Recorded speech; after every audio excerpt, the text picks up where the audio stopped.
ओम गुरुर्ब्रह्मा गुरुर्विष्णु गुरुदेवो महेश्वरा गुरुरे साक्षात् परब्रह्म तस्मै श्री सतगुरुवे नमः।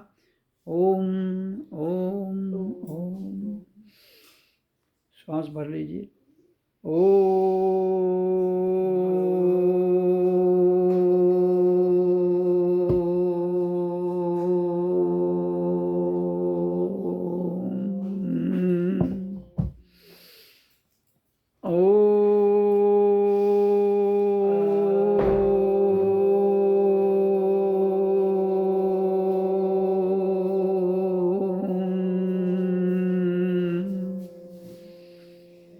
श्वास को भर लो।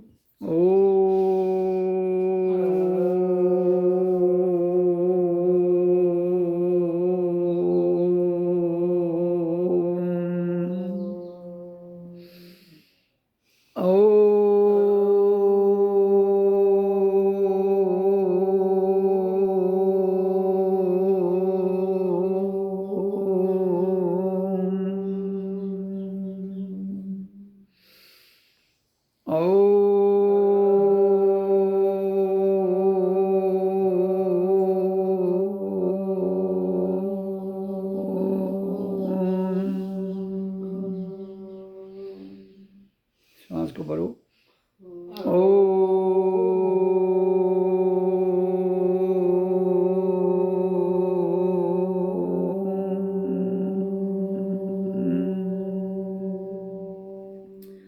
श्वास को भर लो। ओम का उच्चारण करो।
1 मिनट के लिए रिलैक्स हो जाओ।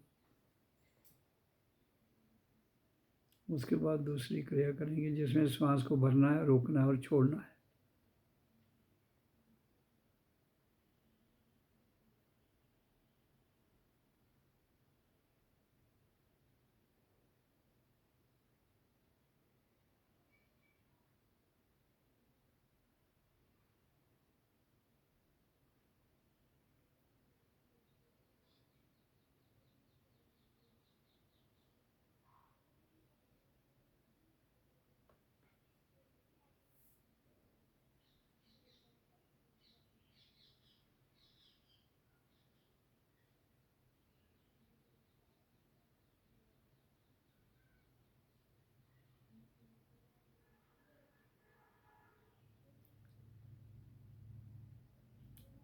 और श्वास को भर लो, नाक से नाभि तक ले जाओ,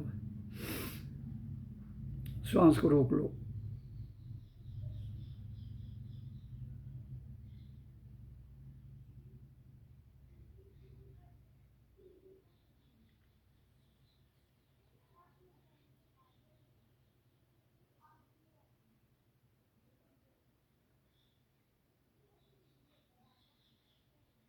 छोड़ दो, मुंह से छोड़ दो।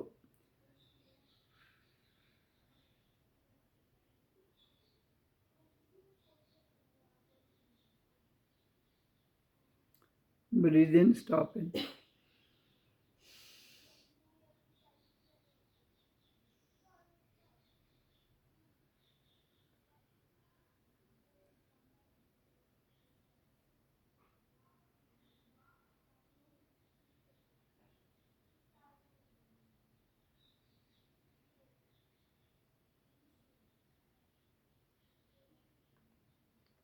Breathe out.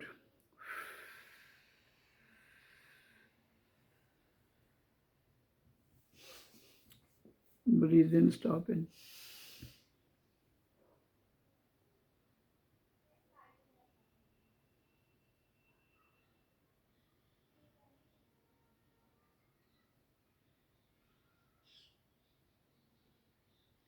Breathe out. छोड़ते जाइए, पेट को पीछे लाइए।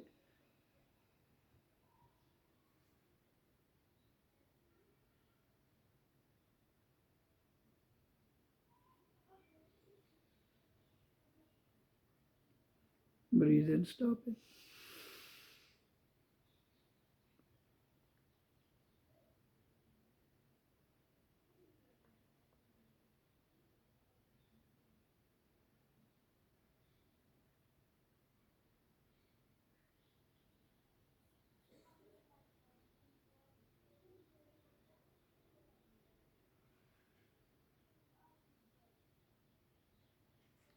Breathe out. छोड़ते रहिए।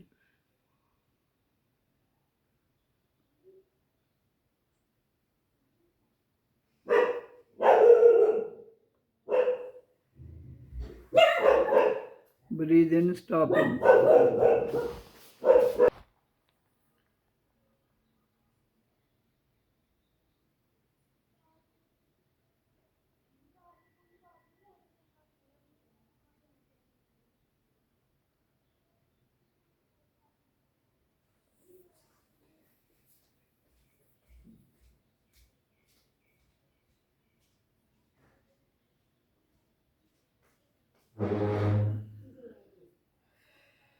छोड़ दो।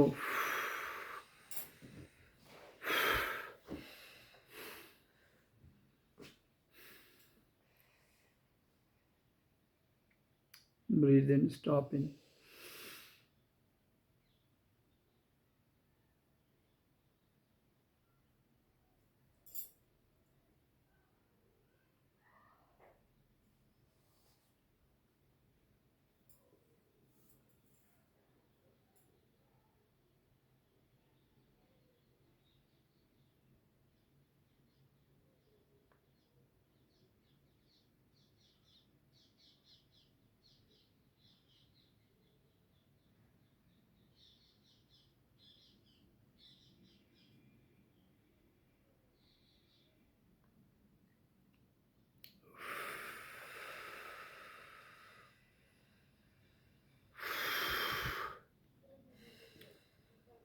ओम ओम ओम ओम ओम ओम। रिलैक्स, 1 मिनट के लिए रिलैक्स किया, ध्यान लगा लो आप सीधा। आप श्वास आ रही है जा रही है, उसको देखते रहिए।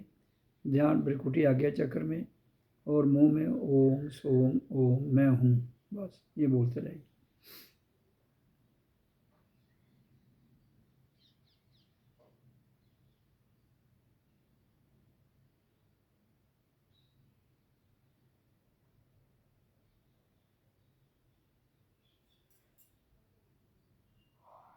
मुंह में बोलना है ओम सोम ओम हूँ मैं हूँ, इसको बोलते रहिए।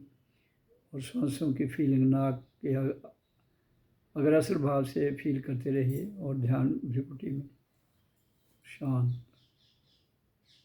शरीर को रिलैक्स छोड़ दो।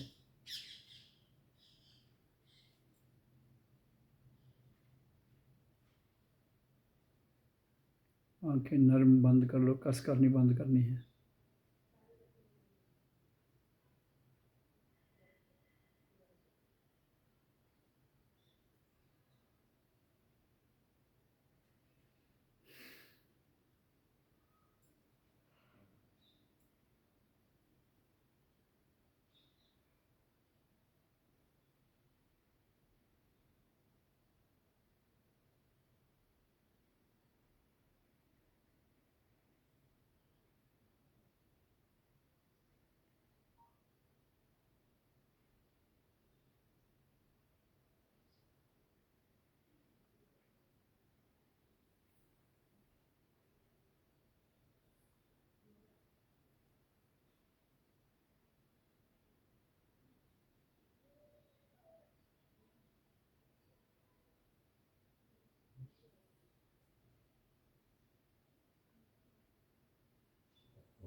ओम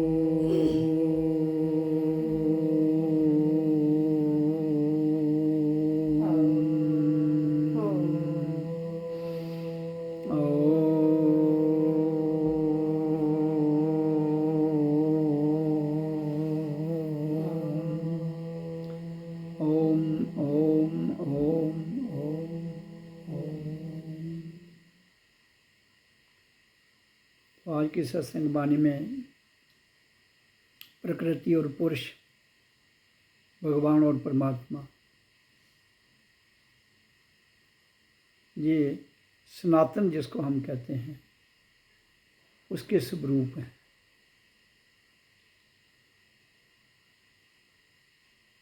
इसलिए सर्वप्रथम मानव जाति को ये स्पष्ट हो जाना चाहिए कि सनातन है क्या।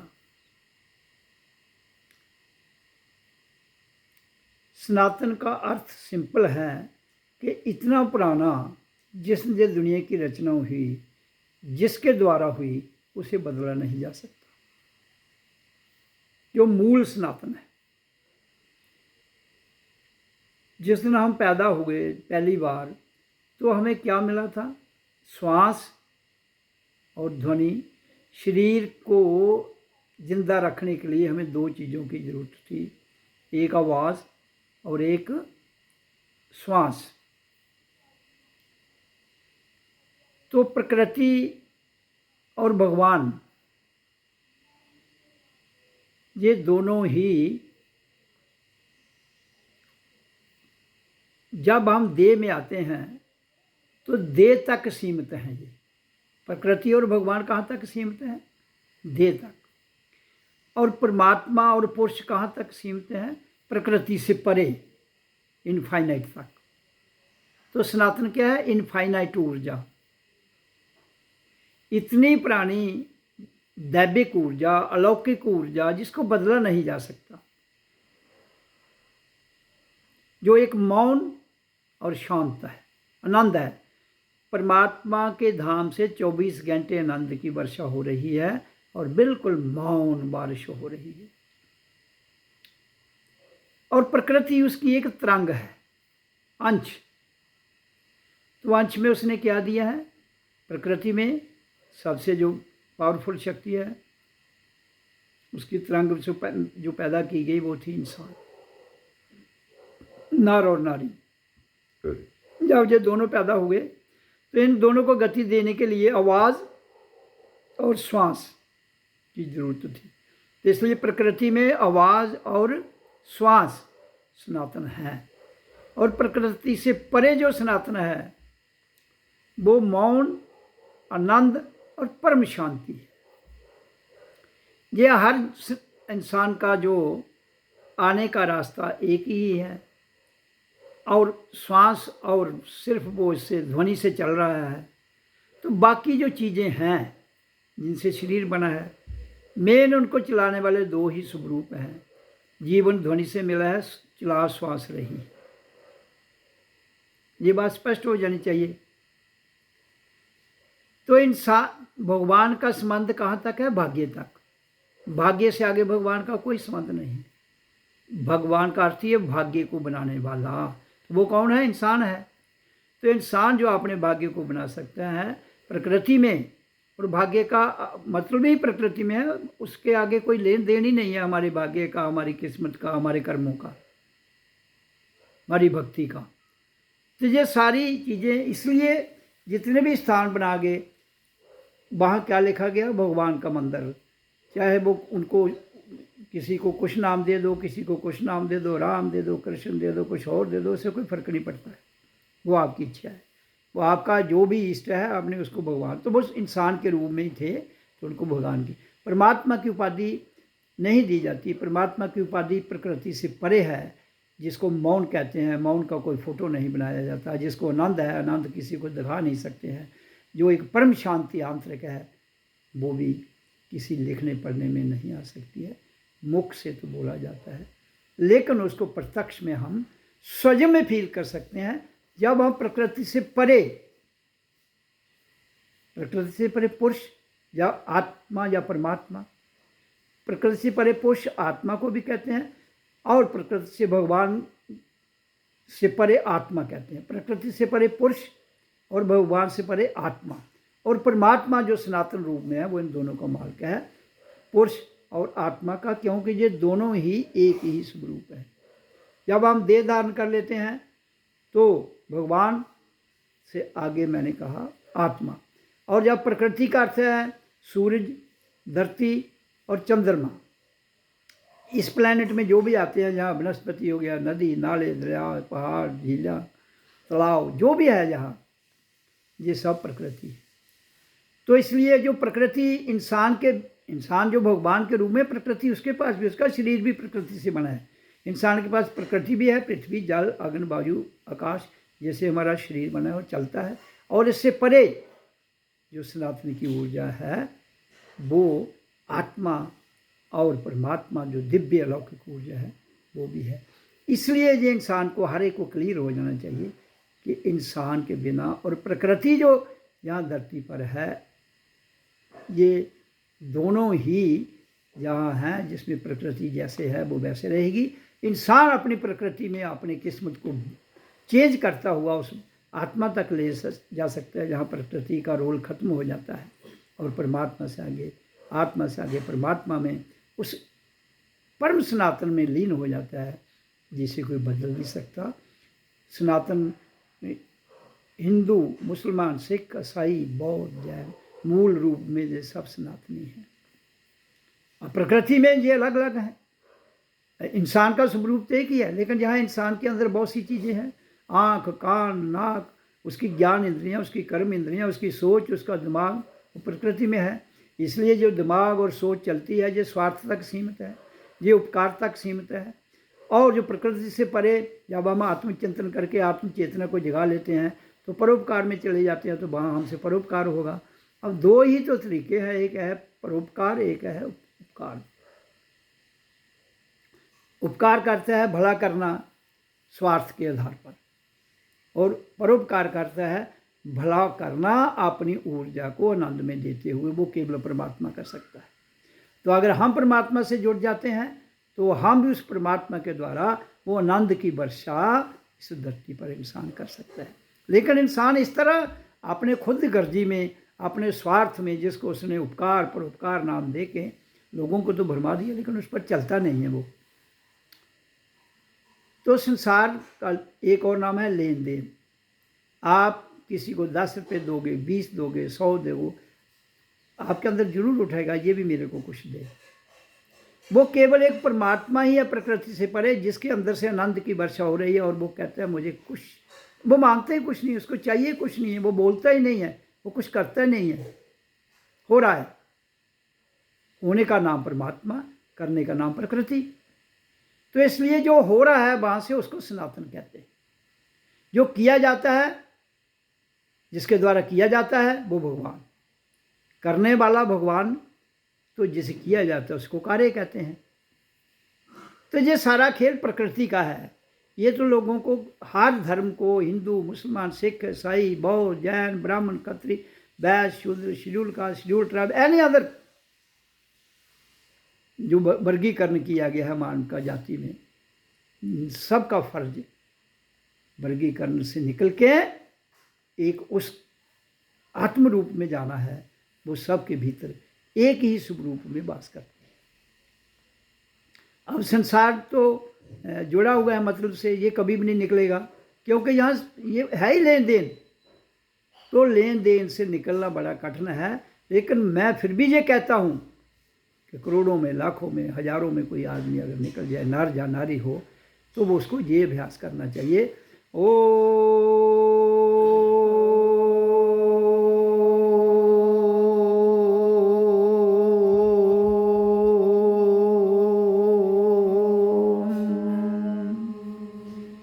तो ये उच्चारण करना चाहिए। ये होगी ध्वनि जो जन्म के समय मिली है।